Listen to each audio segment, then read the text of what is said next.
Obviously, the rally is continuing on Wall Street, the S&P closing in on 5,000. What does that mean to you? And also some of the broadening that we're seeing. How important is that for investors?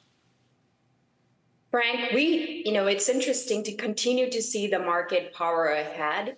We continue to focus on our long-term philosophy, which is we want to ask our clients to really think about what their investment horizon is, what their needs is, and establish a strategic asset allocation.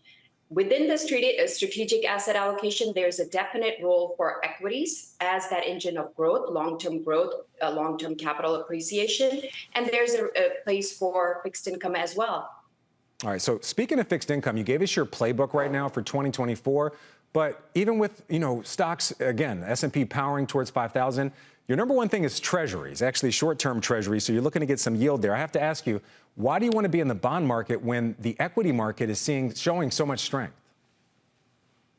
Because we don't know what the future looks like. And being diversified has been the best playbook that's worked over and over again.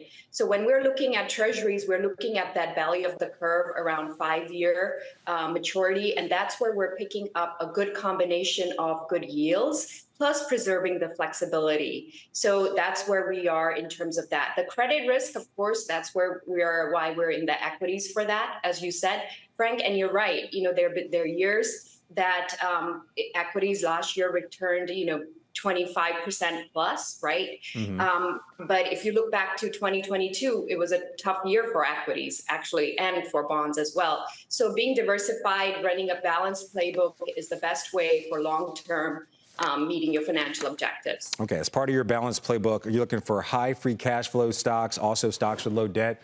You actually gave us 2 examples. One other criteria for you are companies that actually help humankind, which sounds pretty broad, but you gave us 2 very good examples.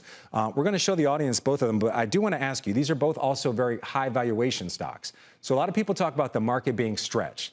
When you look at these stocks that you like, again, you're focused on their benefit to humanity as well, but are you worried at all about valuation?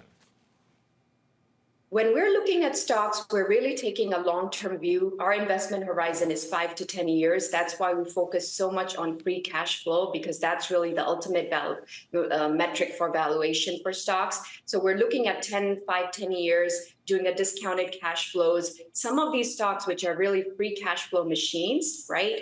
They make a lot of sense owning them. Of course, we're not, blind to valuation. So we will take our opportunities in the market as the market seesaws. We will take our opportunities to trim and add to positions as they're warranted. The other thing that I wanted to just kind of add on to, we're looking for stocks that are essential, companies that are providing products and solutions that are solving the problems that our society is facing. A lot of them are related to the ecological limits situation, right? Those are the stocks you're going to talk about right now.